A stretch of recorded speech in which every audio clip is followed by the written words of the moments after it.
اور کافر کہتے ہیں کہ اس پیغمبر پر اس کے پروردگار کی طرف سے کوئی نشانی کیوں نازل نہیں ہوئی؟ کہہ دو کہ اللہ جسے چاہتا ہے گمراہ کرتا ہے، اور جو اس کی طرف رجوع ہوتا ہے اس کو اپنی طرف کا رستہ دکھاتا ہے، یعنی ان کو جو ایمان لاتے اور جن کے دل اللہ کی یاد سے آرام پاتے ہیں ان کو۔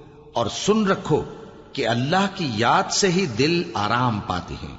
جو لوگ ایمان لائے اور عمل نیک کیے ان کے لیے خوشحالی اور عمدہ ٹھکانہ ہے۔ جس طرح ہم پہلے پیغمبر بھیجتے رہے ہیں اسی طرح اے نبی ہم نے تم کو اس امت میں جس سے پہلے بہت سی امتیں گزر چکی ہیں بھیجا ہے، تاکہ تم ان کو وہ کتاب جو ہم نے تمہاری طرف بھیجی ہے پڑھ کر سنا دو۔